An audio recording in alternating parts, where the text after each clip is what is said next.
we had a high pressure system over the Northland, but it didn't really stop for the rain, especially as you got into the Arrowhead. Saw a decent amount of rain, especially Sunday morning, where we saw some slow moving showers and storms make their way through. And that is a very similar story to what we're seeing this morning, as we saw a little bit actually near the Iron Range, but most of it ongoing right now is in Cook County. So again, we're just seeing those really slow moving showers and storms roll through. It's going to bring a decent amount of rain for you guys in Cook County, especially around Grand Marais, where it looks like some of that rain that's over Lake Superior is making its way onto the shore.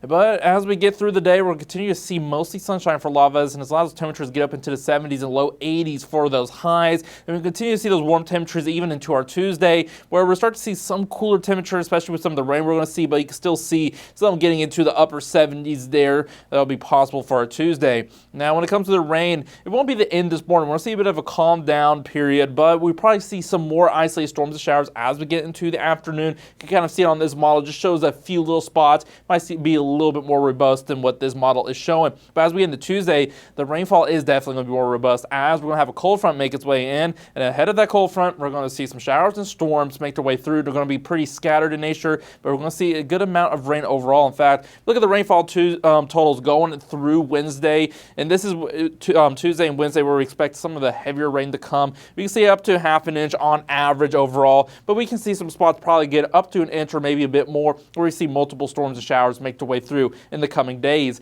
And on Tuesday, this is where we can see a bit of a severe threat. Not too much, but as you go south along the I-35 corridor there, marginal risk for some damaging winds and some large hail. It's something to keep an eye on as we head into Tuesday. Now, when it comes to the temperature as well, the system that is going to be bringing the rain is going to bring in northwest winds. That's going to bring it some cooler weather. And in fact, we're talking temperatures dropping right down into the 50s for those highs as we get into Wednesday and Thursday, especially. Some of us maybe even staying in the 40s in northern Minnesota. Lows are going to be probably dipping into the 30s, so we might see some freezing temperatures.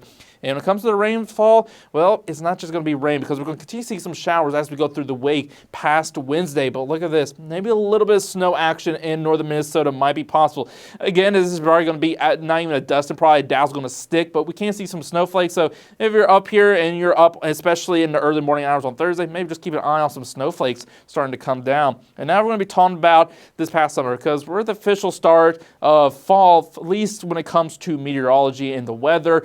More the calendar year is going to be coming on September 21st at the equinox, but we're going to look back at summer, the past 3 months during the warm season at the rain. Now for Duluth, you'll notice the average is 12 inches, and if you look at this year, 7.5 inches what we got this year, so we're quite a bit on the dry side, 4.5 inches almost below the average what we expect over the warm month. Now, unlike with the temperatures which I showed earlier, I'm going to show other stations because we can see quite a bit of variance from place to place in the Northland. In fact, if we look at Hibbing, about 11.29 inches is the 30-year average. But if you look at what we got this year in Hibbing, 13.5 inches. So we're over 2 inches above. So quite a bit more rainfall than we saw here in the Twin Ports. In Hayward here, we see around 12 inches, and that's what we got this year. So Hibbing a little bit above the average, Duluth quite a bit below average, Hayward sticking around average. So when it comes to overall across the Northland, this summer we're pretty typical of the rainfall, though some spots stay drier and some spots got a bit more rain. And we're looking at our 7-day forecast. It is going to be a warmer Labor Day, but the temperatures are going to quickly drop as we head through the week as the system brings in some rain as well.